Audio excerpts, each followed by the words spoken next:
Everybody, welcome back to our channel. ఈరోజు మనం ఈ వీడియోలో మన డైలీ లైఫ్లో యూజ్ చేసే కొన్ని వర్డ్స్ అండ్ సెంటెన్సెస్ని ఇంగ్లీష్లో ఏ విధంగా చెప్పాలో ఈ వీడియోలో తెలుసుకుందాం. వీడియోని ఎండ్ వరకు చూడటానికి ప్రయత్నించండి. వీడియో కనుక నచ్చినట్లయితే లైక్ చేయండి, షేర్ చేయండి. అలాగే మరిన్ని ఇంట్రెస్టింగ్ వీడియోస్ కోసం నా ఛానల్ని మీరు సబ్స్క్రైబ్ చేయండి. ఇప్పుడైతే మనం టాపిక్లోకి వెళ్ళిపోదామా? Let's get in to the video. First one is నన్ను ఇంటికి తీసుకువెళ్ళు.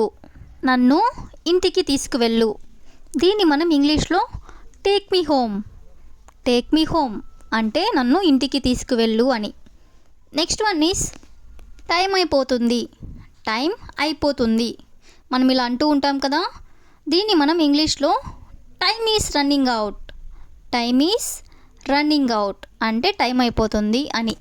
నెక్స్ట్ వన్ ఈస్ లైన్లో చాలాసేపు ఉన్నాను. లైన్లో చాలాసేపు ఉన్నాను ఇలా కూడా మనం చెప్తూనే ఉంటాం కదా. సో దీన్ని ఇంగ్లీష్లో I was in a line for a long time. I was in a line for a long time అంటే లైన్లో చాలాసేపటి నుంచి ఉన్నాను అని.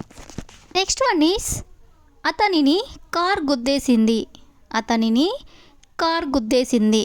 సో దీన్ని మనం ఇంగ్లీష్లో he was hit by the car. He was hit by the car అంటే అతనిని కార్ గుద్దేసింది అని. నెక్స్ట్ వన్ ఈస్ గ్యాస్ అయిపోయింది. గ్యాస్ అయిపోయింది. మన ఇంట్లో గ్యాస్ అయిపోయినప్పుడు ఇలా అంటూ ఉంటాం కదా.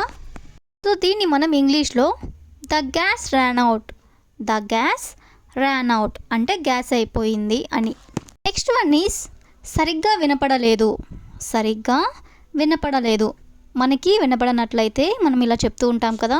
సో దీన్ని ఇంగ్లీష్లో I couldn't here properly. I couldn't here properly అంటే నాకు సరిగ్గా వినపడలేదు అని. నెక్స్ట్ వన్ ఈస్ ఈ గొడవలోకి నన్ను లాగొద్దు. ఈ గొడవలోకి నన్ను లాగొద్దు. ఎక్కడైనా గొడవ జరుగుతూ ఉన్నట్లయితే ఇలా అంటూ ఉంటారు కదా. సో దీన్ని మనం ఇంగ్లీష్లో don't drag me in to this fight or don't drag me in to this mess. రెండిటికి మీనింగ్ కూడా ఈ గొడవలోకి నన్ను లాగొద్దు అని. నెక్స్ట్ వన్ ఈస్ ఎవరు ఏమనుకున్నా పర్వాలేదు. ఎవరు ఏమనుకున్నా పర్వాలేదు. సో దీన్ని ఇంగ్లీష్లో it doesn't matter what anyone thinks. It doesn't matter what anyone thinks అంటే ఎవరేమనుకున్నా పర్వాలేదు అని. నెక్స్ట్ వన్ ఈస్ ఒకేసారి ఇన్ని పనులు ఎలా చేయను. ఒకేసారి ఇన్ని పనులు ఎలా చేయను ఇలా కూడా అంటూనే ఉంటారు కదా. సో దీన్ని ఇంగ్లీష్లో how can I do so many things at once. How can I do so many things at once అంటే ఒకేసారి నేను ఇన్ని పనులు ఎలా చేయగలను అని. నెక్స్ట్ వన్ ఈస్ ఎప్పుడు రమ్మంటే అప్పుడు వస్తాను. ఎప్పుడు రమ్మంటే అప్పుడు వస్తాను. సో దీన్ని ఇంగ్లీష్లో మనం I will come when ever you tell me to come.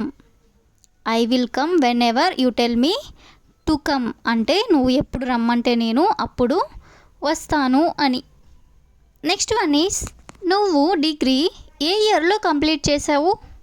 నువ్వు డిగ్రీ ఏ ఇయర్లో కంప్లీట్ చేసావు మనం ఇలా అడుగుతూ ఉంటాం కదా ఎవరినైనా. సో దీన్ని ఇంగ్లీష్లో in which year did you complete your degree. In which year did you complete your degree అంటే నువ్వు ఏ ఇయర్లో డిగ్రీ కంప్లీట్ చేసావు అని. నెక్స్ట్ వన్ ఈస్ నిద్రలో గురక పెడుతున్నావు. నిద్రలో గురక పెడుతున్నావు. ఎవరైనా నిద్రలో గురక పెడుతూ ఉన్నట్లయితే ఇలా చెప్తూ ఉంటారు కదా. సో దీన్ని మనం ఇంగ్లీష్లో you are snoring in your sleep. You are snoring in your sleep అంటే నువ్వు నిద్రలో గురక పెడుతున్నావు అని.